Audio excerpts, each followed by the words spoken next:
Hello friends, आइए आज हम बात chapter class 9th Pratap Narayan Mishra रचित निबंध का दूसरा पार्ट पढ़ते हैं।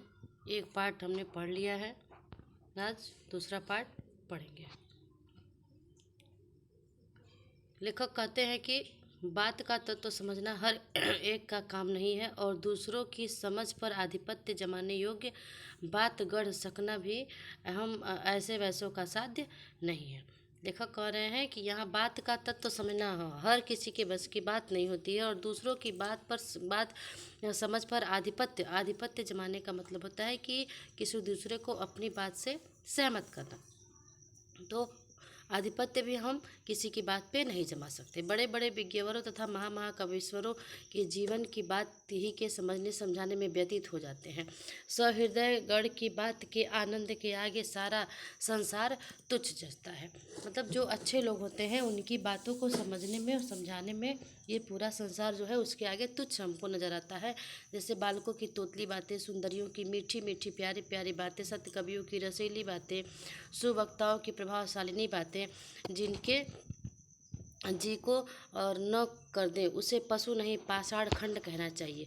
कि क्योंकि कुत्ते बिल्ली आदि को विशेष समझ नहीं होती तो भी पुचकार के तू तू पूसी पूसी इत्यादि बातें कह दो तो भावार्थ समझ के यथा सामर्थ्य स्नेह प्रदर्शन करने लगते हैं। यहाँ कभी लेखक कह रहे हैं कि मनुष्य, आप तो मनुष्य हैं, यहाँ तो जानवर भी इतने समझदार होते हैं कि अगर उनको भी इशारे से बात किया जाए तो वो भी बात को समझ करके और अपना स्नेह प्रदर्शन हम मनुष्यों के साथ प्रकट करने लगते हैं। फिर वह मनुष्य कैसा जिसके चित्त पर हृदयवान की बात का कोई असर न हो। फिर वह मनुष्य कैसा है, वो मनुष्य कैसा है जो जिसके ऊपर किसी बात का असर ना पड़े। आगे देखते हैं। हमारे परम पूजनीय आर्यगण अपनी बात का इतना पक्ष करते थे कि तन तीय तनय धाम धन धरनी।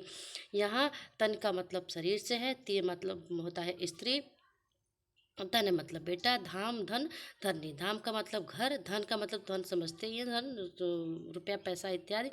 धरनी कह रहे हैं कि हमारे पूजनीय भी आर्यगढ़ भी इस बात से अछूते नहीं रह पाए हैं कि तने धाम धरनी, जो स्त्री है, जो बेटा है, जो घर है, उसके आगे कि बात के आगे ना बेटे का महत्व है ना स्त्री का है। मतलब किसी भी चीज़ का कोई महत्व नहीं है। हमारे आर्यगढ़ भी इस बात को, पूजनीय लोग भी इस बात को मानते थे। सत्य संध कह तृण सम बरनी, क्योंकि सत्य के लिए ये लोग इन सारी चीज़ों को, बेटे को, पत्नी को, धन को तृण यानी तिनके के समान, सम माने समान, बरनी माने समझते थे। अथच प्राणन ते सुत अधिक है, सुत ते अधिक प्राण। यहाँ लेखक कह रहे हैं कि प्राणन ते सुत अधिक है, प्राणों से प्यारा सुत यानी बेटा है, और सुत से अधिक प्राण और सुत से ज़्यादा प्रिय प्राण है। ते दूनो दशरथ तजे वचन न दीनो जान। यहाँ तात्पर्य आपको समझ में आ रहा होगा कि यहाँ लेखक कह रहे हैं कि इन दोनों के लिए, राजा दशरथ की कहानी तो आप सब लोग को पता ही होगी कि राजा दशरथ ने क्या किया।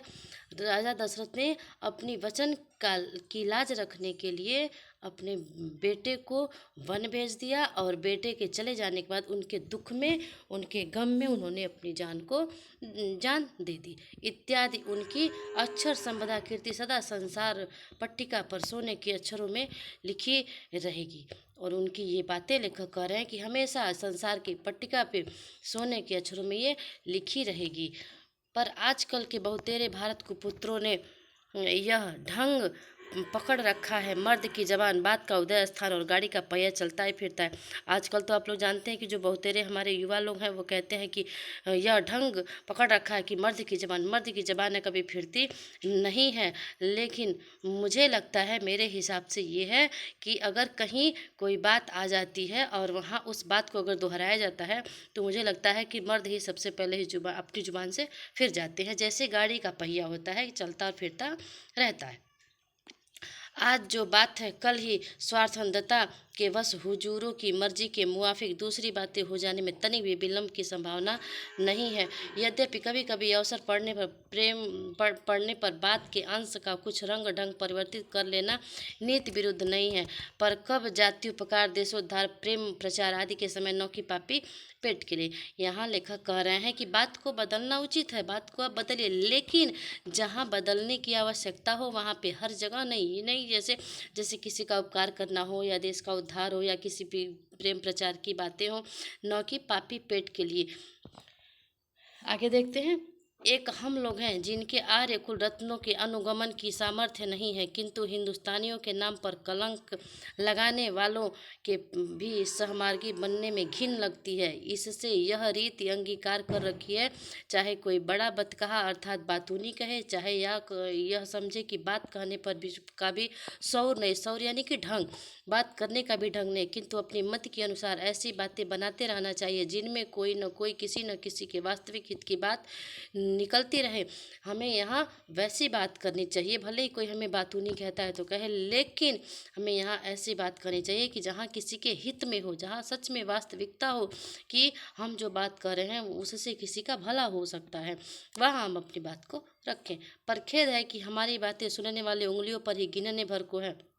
इससे बात बात में बात निकालने का उत्साह नहीं होता। अपने जी को क्या बने बात जहाँ बात बनाए न बने। कह रहे हैं कि अपने जी को क्या कहे, क्या बने बात जहाँ बात बनाए ही बात न बने, इत्यादि विदग्ध आलापों की लेखरी से निकली हुई बातें सुना के कुछ फुसला लेते हैं और बिन बात की बात का बतंगड़ समझ के बहुत बात बढ़ाने से हाथ समेट लेना ही समझते हैं कि अच्छी बात है।